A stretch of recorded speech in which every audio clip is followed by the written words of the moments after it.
మాకు గ్రామస్తుల సహకారంతోనే నామినేషన్ వేయడం జరిగింది. అయితే మా భర్త నేను ముందు రోజే బ్యాంక్ అకౌంట్ తీసాము.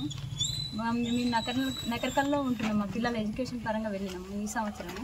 అయితే ఇక్కడికి బయలుదేరన్న క్రమంలో మాకు కారు కిరాయికి కావాలని మా ఆయన బయటకు వెళ్ళిన స్నానానికి నీళ్ళు పెట్టి అన్నాడు. నేను 10 నిమిషాల తర్వాత ఫోన్ చేస్తే స్విచ్ ఆఫ్ వస్తుంది ఫోను. రోడ్డు మీదకి వెళ్ళిన కారు మనిషి ఇంతవరకు రాలేదు అని నేను ఫోన్ చేయడం జరిగింది. స్విచ్ ఆఫ్ వస్తుంది. అర్ధగంట సేపు అలా చేశాను. ఈ టైంలో స్విచ్ ఆఫ్ చేసుకోడు కదా నేను అనుకున్నసరికి మా ఊరు మాజీ ఎంపీటీసీ ఉట్కూరు సందీప్ రెడ్డి అది భయపడి ఫోన్ చేస్తే అవునమ్మా వీరి ఫోన్ స్విచ్ ఆఫ్ వస్తుందని నాకు మాజీ మంత్రి భూపాల్ రెడ్డి సార్ గారికి కలిపారు లైన్ ఎమ్మెల్యే అయితే కలిపారు. అయితే ఆయన సహకారంతో సిఐ ఎస్ఐ సహకారంతో నేను అక్కడికి వెళ్ళడం జరిగింది సార్ దగ్గరికి. తర్వాతకి మందడి సైదిరెడ్డి మాజీ జెడ్పీటీసీ చైర్మన్ ధనంజయ్ అన్న వీళ్ళందరి సహకారంతో నేను ఊరికి వచ్చి వీళ్ళ సమక్షంలోనే ఎస్ఐ సిఐ సమక్షంలోనే నేను నామినేషన్ వేస్తుంటే కూడా సందీప్ రెడ్డి తల్లి తండ్రి మా మీద నామినేషన్ కాగితాలు దింపడానికి ప్రయత్నించారు.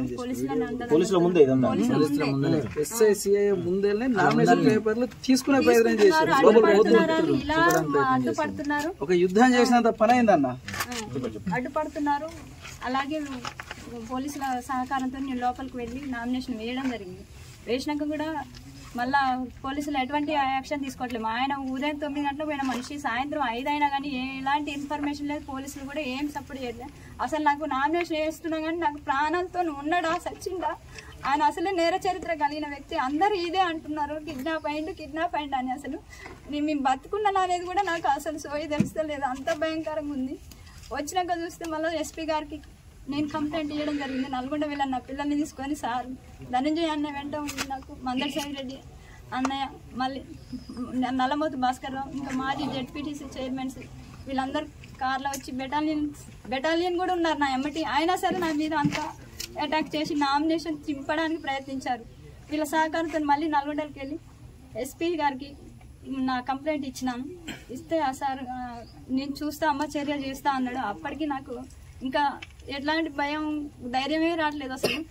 ఇంకా మీడియా వచ్చింది, చెప్పాను, యాక్షన్ తీసుకోలేదు. అయినా ఈ ఊర్లో వీళ్ళిద్దరు తిరుగుతున్నారు. కిడ్నాప్ అయిన వ్యక్తి నైట్ 9:00 ఇక్కడ తిప్పర్తి స్టేషన్ ముందు దింపారంట. మళ్ళీ మీ తిప్పర్తి స్టేషన్కి వీళ్ళందరూ సహకారంతో వచ్చినాక కూడా ఈయన చెప్పే విధానం చూస్తుంటే మాకు అసలు గుండె పలిగిపోతుంది. అసలు మానవ విలువలే కోల్పోయినాం. బానిసల కాలంలో ఉన్నావా? నేను ఒక ఎడ్యుకేటెడ్ పర్సన్, తెలుగు లెక్చరర్ని, నేను పీజీటీగా చేశాను.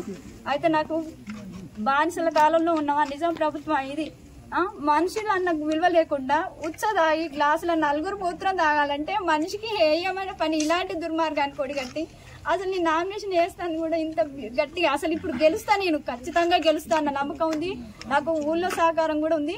ధైర్యం చేసిన బిడ్డ అని ఇట్లా ఒత్తుతున్నారు. నాకు అండదండలు ఉంటాయి, నేను ఖచ్చితంగా గెలుస్తా. నా భర్తని ఇంత ఇబ్బంది పెట్టడానికి అవకాశం ఎందుకు ఉండాలి? అసలు నేను నామినేషన్ వేయకూడదా? అందరి సామాన్యుల హక్కు కాదు అది అని నేను ప్రశ్న వేస్తున్నాను. నాకు నా పిల్లలకి చాలా ప్రాణహాని ఉంది. నేను భయపడుతున్నాను.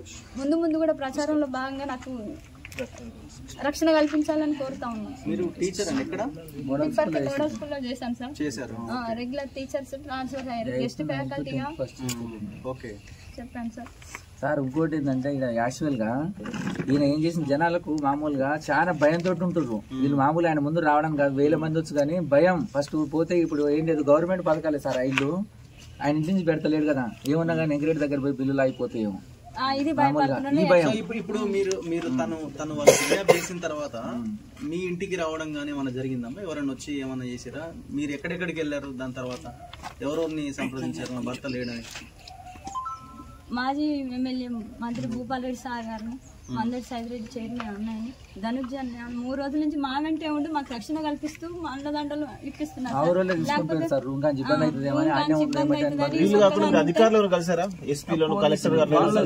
పోలీసులని కలిసినాం.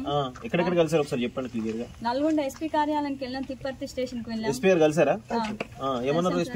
అమ్మ నీకు రక్షణ కల్పిస్తాం, ప్రొటెక్షన్ కల్పిస్తాం, అతన్ని వైండ్ ఓవర్ చేపిస్తాం, ఎలక్షన్ లో నీకు ఎటువంటి హాని కలిగించము అని అన్నారు.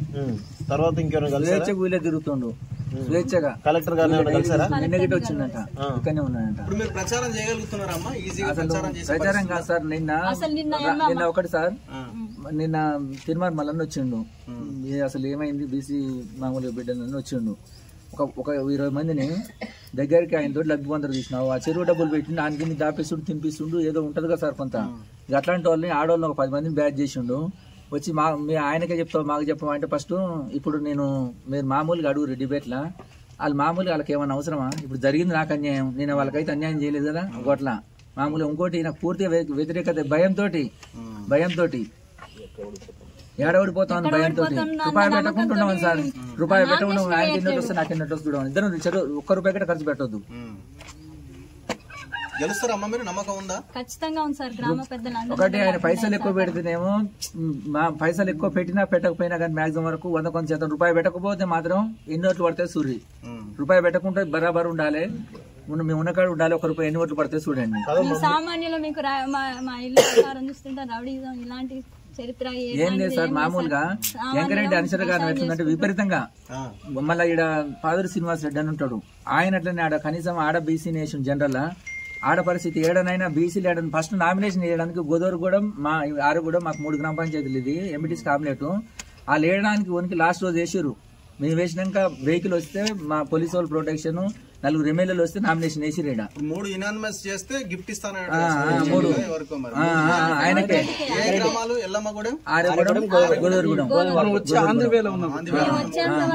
ఎంత భయంతో సార్ మామూలుగా సార్. ఈ ఊరోళ్ళు ఆ ఊరోళ్ళు మమ్మల్ని చూసి బెటాలియన్ బస్సు దిగింది, 8 కార్లు, ఒక 2 తార్లు, ఇంత పోలీస్ సమక్షంలో సిఐ ఉన్నారు, ఎస్ఐ ఉన్నారు, పోలీస్ స్టేషన్ తిప్పర్తి మొత్తం ఇక్కడే ఉంది.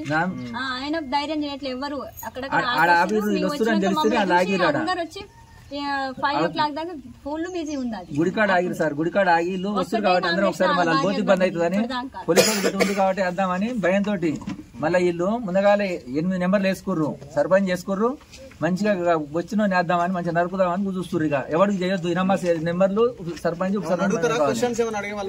మీరు కిడ్నాప్ అయింది అయినప్పుడు అంటే ఏ సహకారం ఎవరు సహకరించారు మీకు? ఇంత ధైర్యం ఎవరిచ్చారు మీకు? అంటే ఇంత ఇబ్బంది ఉన్నా కానీ నామినేట్ చేశారు కదా సార్.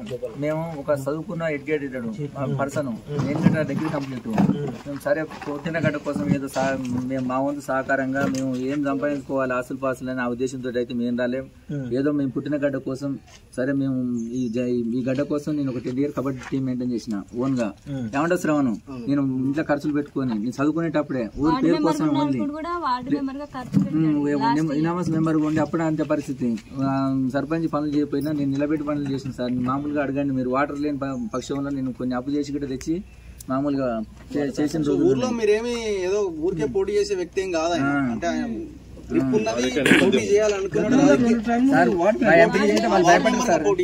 వాళ్ళు మార్నింగ్ గిట్ట ఏమంటున్న వాళ్ళు చెప్పారు సార్. గిరి అవతలోడు ఎట్లాంటి వ్యక్తులు తెలుసు కదా, మళ్ళీ మమ్మల్ని బదన చేసేదాన్ని జరుగుతుందా మళ్ళీ అందుకని వాళ్ళు ఫుల్ వణుకుతారు సార్. అసలు నామినేషన్ చేసేటప్పుడు ఏం ఉండబట్టి 3 వేసారు సార్ నామినేషన్. ఎట్లా వణుకుతారంటే భయంతో వాళ్ళని చూస్తే. ఇక అలా మామూలుగా విజువల్ చూస్తే మీకు అర్థమవుతుంది. ఇప్పుడు కనీసం ఎమ్మటున్న వాళ్ళకి రావడానికి సహకరిస్తలేరు. విడ్రా చేసుకోమనే మిమ్మల్ని కిడ్నాప్ చేసినప్పుడు విడ్రా చేసుకోకుండా ఎందుకు వదిలేసేది? మరి ఇద్దరు ఒకళ్ళు ఉంటేనేమో వదిలిపెట్టబో సార్. ఇద్దరు ఉంటారు మళ్ళీ